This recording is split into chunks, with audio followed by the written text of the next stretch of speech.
Chapter 22 The Lesson. Richard lay on the bed in his hotel room and looked up at the ceiling with a calm, peaceful feeling. Somehow he knew that he would never have the nightmare again. When he did fall asleep, images appeared of Michel swimming at the lake and both of them sitting between the two trees. The next morning, the luthier explained that Richard could visit the violin shop whenever he desired, and informed Richard that he could ask any questions he wished. "Though there are some I cannot answer," the luthier informed him. Richard doubted that was even possible after what he had already seen of the luthier. "You seem to know everything," he commented while approaching the luthier's workbench. The luthier was carefully arranging the pieces of wood he had pulled down the day before. He began by tapping each one, and the sound rang through the violin shop like music in the air. "Beautiful," he declared. He smiled at each one until they all lay before him in the direction and order that he would carve them. The luthier turned toward Richard. "Did you dream well last night?" Richard thought it a strange question, yet answered, yes, I did," while remembering his dreams of Michel. "Very well, then." An instant later, the luthier snatched a small gnat out of the air with his index finger and thumb, then held it by the wings so Richard could see. Richard was impressed, but not overly surprised at the luthier's demonstration of skill and speed. "I can believe anything now," he thought, while looking at the small bug kicking its legs between the luthier's fingers. "Then it is time you knew the truth, Richard. You need to know that I do whatever is necessary for my violins. I will go to the ends of the earth and spare no expense in order to make even one small improvement in their materials and quality.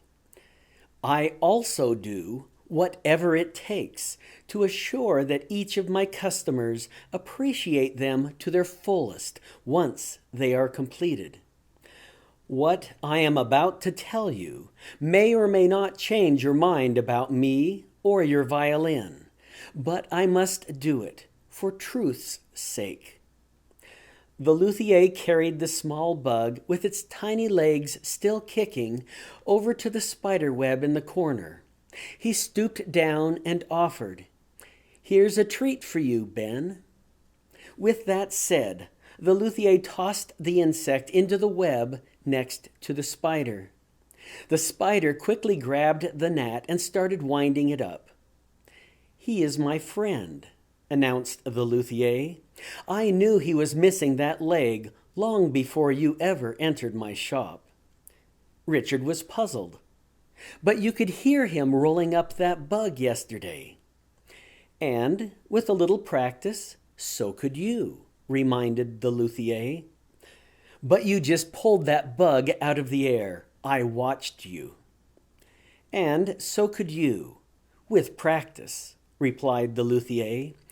"But the greatest Shaolin priest and I both put together cannot tell you which leg is missing only by listening. I now need you to truly believe so I can make the violin you need." The luthier's statement didn't make sense to Richard, and he couldn't decide how to respond. Was everything he had seen a trick? Was Mr. Haito a setup? Could the luthier have even brought Mark and Circe in on it? Yet the sound of the two violins in Carnegie Hall was undeniable. What about Sam? What about his dream at the hotel? No, it wasn't possible. Yet the luthier was telling him that he had lied, or at least exaggerated. Was the luthier a fake? The luthier interrupted Richard's thoughts. "Before you accuse me of being a fraud or a charlatan, as some do Paganini, Let me continue. The luthier walked to his workbench and sat down. He then motioned for Richard to do the same. The luthier asked in a slow, deliberate voice, "How great do you believe Paganini could play?" "He was the greatest virtuoso who ever lived," replied Richard. "Do you believe that he could play faster and technically better than anyone who has ever lived?" "Yes, I believe that, and so did my grandfather." "Could he make his violin mimic an opera singer's voice?" "Yes."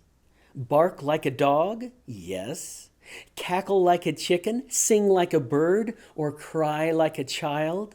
"Yes, yes, yes," Richard replied, remembering and still believing all the stories he had listened to as a child. "Could he make the audience laugh?" "Yes." "Could he make grown men weep?" "Yes." "Could he lift the spirits of the depressed?" "Yes," answered Richard, nodding his head each time to emphasize his response. "Roll on the floor with agony and despair?" "Yes," whispered Richard. "Could he give them what they needed?" "Yes. And so will I, if you will but believe." Richard sat in silence and pondered the luthier's words. "Believe what?" he finally asked. "And since you told me that you lied about the spider, how will I know that what you tell me now is the truth?" "I did not say that I lied about the spider. I said that he was my friend and that I knew him before you came." "But you said that not even the greatest Shaolin priest and you both put together could tell me, only by listening," replied Richard. The luthier smiled after hearing Richard repeat the words exactly as he had spoken them. "A great Shaolin priest uses more than his ears," replied the luthier.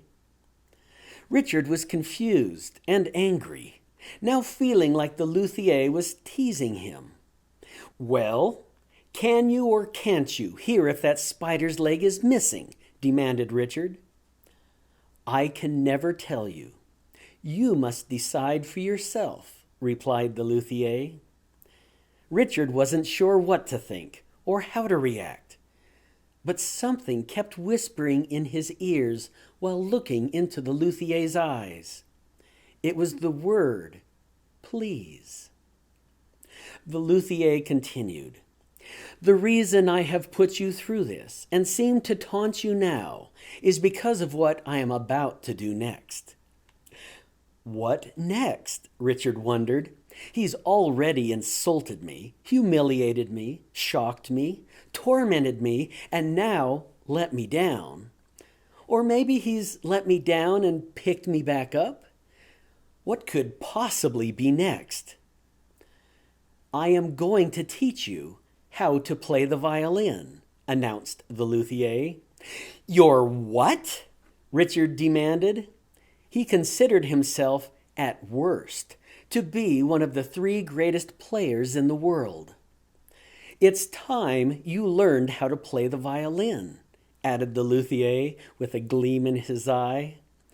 Richard was appalled, but before he blurted out his reflex answer, he stopped and thought it over. Can this luthier actually be better than me? I can play faster and more accurately than anyone recorded in history.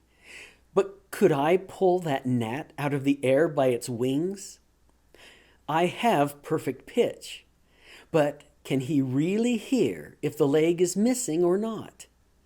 Or is everything just a charade or a bag of tricks? Then Richard realized, what about my dream?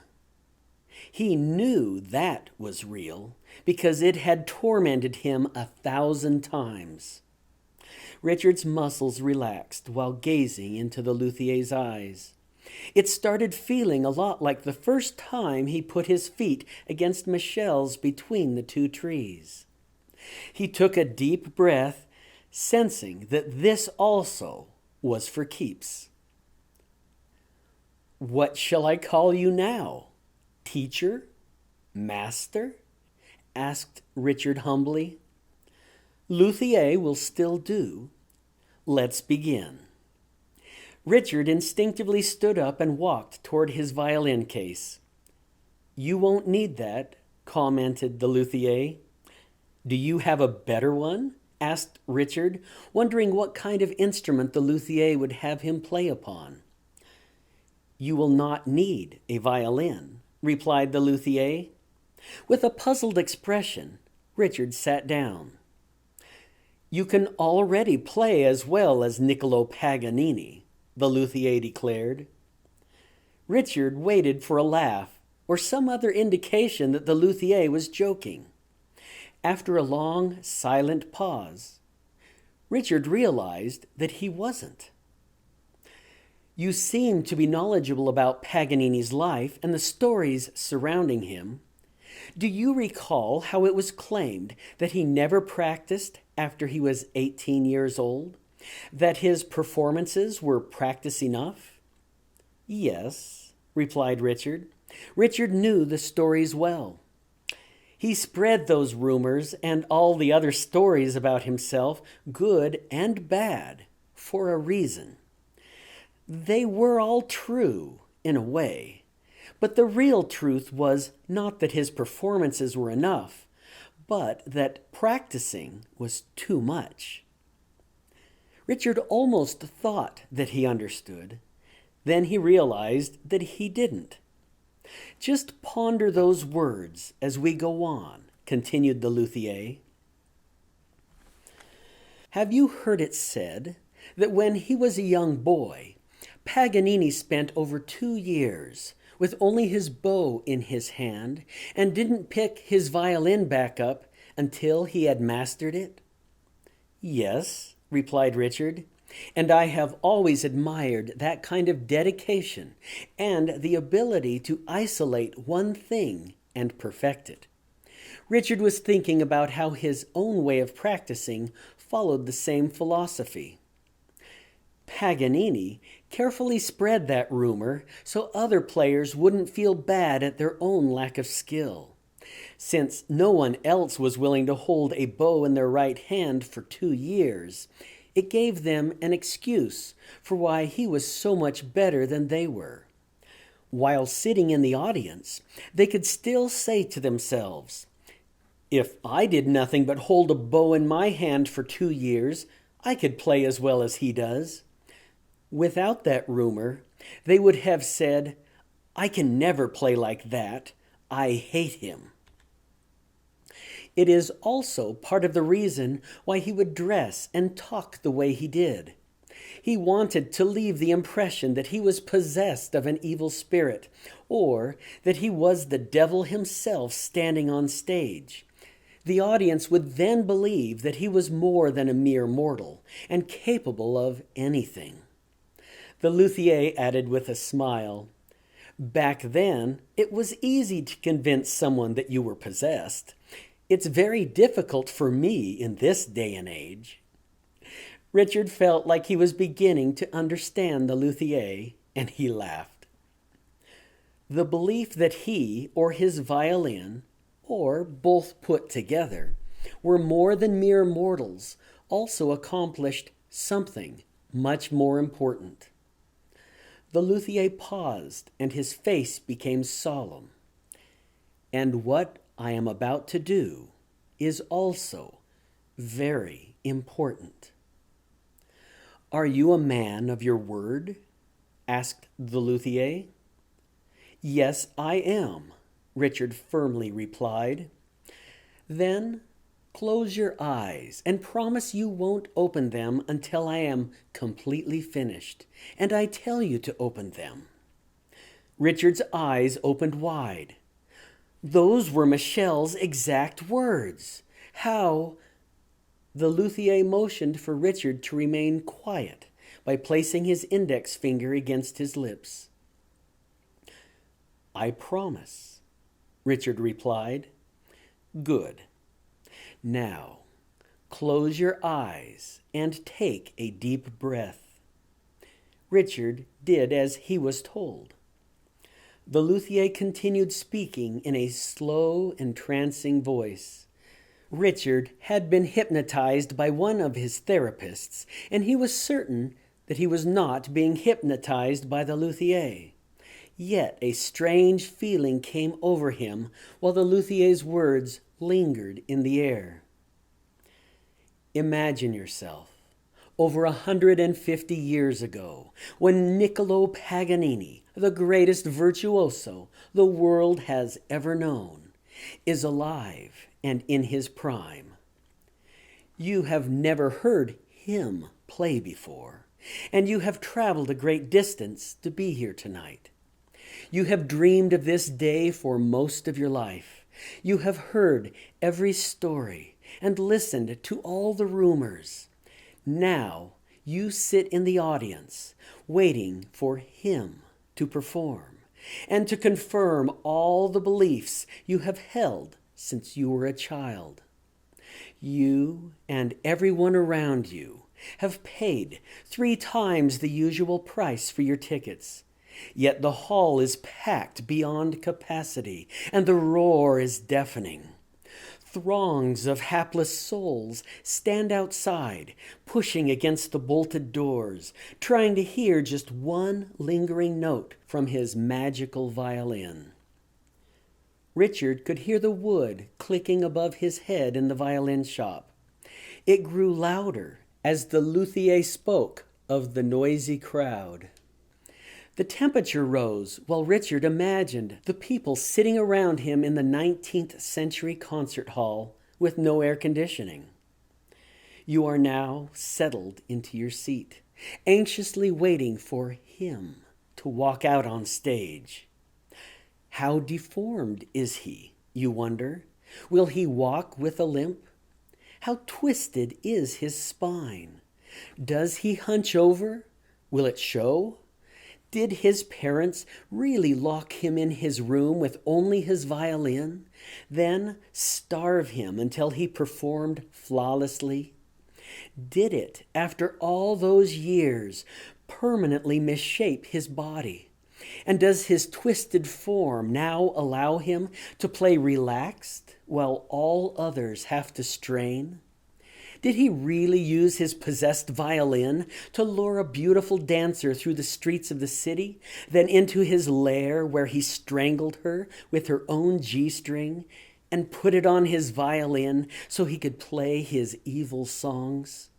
Or, you wonder, was it how others say, that while sitting in prison after killing her, did each of the strings on his violin break until none were left? Then, pulling her G-string out of his pocket, did he play upon it and bewitch the jailers so he could escape? Is it true that he never sleeps and now wanders the night looking for more victims? Does the devil stand beside him while he plays, guiding his bow? Will I see his shadow? Will I weep when he plays his love songs? Will I laugh with his spiccato? Will I lose control? The lights go dim. The violin shop went dark with the announcement. Yet the luthier remained in front of Richard the entire time, so close that Richard could feel his breath. After a long wait, you hear a commotion, and the crowd hushes instantly. Richard could no longer hear the fan blowing or the wood clicking, and the atmosphere changed until he felt like he was deep within a silent crypt. Richard listened carefully, but could no longer hear anything, not even the walls creaking or the birds in the orchard. He felt a strange presence enter the room. It made his flesh crawl, and he was tempted to open his eyes. Yet he had given his word. Now this is weird, Richard thought, but he was also enjoying it at the same time. The concert hall goes pitch black, the Luthier announced, and so did the violin shop. Richard could even sense that the light coming from the window was no longer there. It sent a cold chill and a tingle down his spine. When the lights flicker back on, they settle into a low glow, setting the mood for something evil. No one in the audience knows why, but they all feel it together. It's as though something is there, surrounding them and closing in. Richard found the hairs on the back of his neck raising up. He thought he heard the muffled scream of a cat from the back of the shop. It was so soft he wasn't sure. Then it was louder, and the strange feeling that something was all around him intensified. A figure from the shadows at the back of the stage starts to move. You think you remember seeing it before the lights went down, yet you're not sure. While you're still wondering, the figure moves forward, and there's a disturbance in the crowd. Richard heard the luthier slide his chair back and stand up. Then he heard other footsteps on the hardwood floor. They were slowly moving forward from the back of the shop. He is tall and lanky, almost gangly. His face is thin and white, looking like a skull cradled deep in his long, ratted, jet black hair. He turns toward the crowd with an evil smile. Richard listened carefully, and when he heard the sound of long hair rustling against a stiff collar, he froze. He wears old black tails, like a mortician's from a long-forgotten nightmare. His white parched hands and fingers are large, and their length is further accentuated by 4 inches of his wrists extending out past the end of his sleeves. You realize that his hands are enormous after he waves his fingers in the air and brings them down against the strings of his violin. There was no doubting it. Richard could hear fingers touch across all 4 strings of a violin while the luthier spoke. They were placed at intervals that Richard knew could not humanly be reached. The light is barely bright enough for you to see, yet you notice the sparkle from a silver ring set with a large blood-red ruby, the one said to be taken from the tomb of the first pharaoh. It is the ring that he wears when seducing women or possessing the souls of those who listen to his music. Richard thought of the box sitting on the shelf below Paganini's portrait. His grandfather had passed away a few years before and left them both to Richard. He had taken the painting and ring to different dealers so they could be appraised, but no one had ever heard of the ring or of the artist, and no one would authenticate them. Even though the ring and painting were of the correct age, Richard wondered if his grandfather had made up the stories because of all the dealers' skepticism. Yet, the luthier was describing the ring perfectly, and he also knew the stories. He walks to the center stage with a strange limp. Again, Richard could hear footsteps shuffle closer. He stands hunched over, with his left shoulder skewed higher than his right, and he looks your way with an eerie expression and an evil smile. It is true, you say to yourself. It really is Paganini. The violin shop exploded with the crying voice of a violin far beyond Richard's wildest dreams. It was like no instrument Richard had ever heard. As the double stops wound their way up past the end of the fingerboard, it made him burst out crying with joy. Paganini stood before him. Richard knew it. When the notes staccatoed back down, Richard couldn't help but laugh. They sounded so much like sparkling diamonds being poured from a silk bag. Laughing and tears together. It is true, Richard told himself. He had always believed that Paganini was as great as they had said, and while the music continued, he wept uncontrollably. Richard knew that the Luthier was supernatural, but to bring Paganini back to life? Yet there was no mistaking it. The phrases, the flying spiccato, the lightning speed, a barking dog, a songbird, and a chicken. Richard laughed out loud as the sounds came from the strings of a violin only a few feet away. Then he laughed even harder when they were over because the animals sounded so real to him. Without a pause, almost on top of the other notes, he heard a beautiful woman's voice float out from the violin. The opera singer, Richard told himself. And it was true. The most beautiful, pure soprano voice he had ever heard. Then an alto voice joined in, just as beautiful as the first, but it sang Italian words, pure and true. Richard almost opened his eyes in shock. He didn't understand. He could imagine Paganini playing double stops and imitating two voices, but he had never heard of a violin that could sing words. The tears flowed down Richard's cheeks while he listened in ecstasy. Everything was true.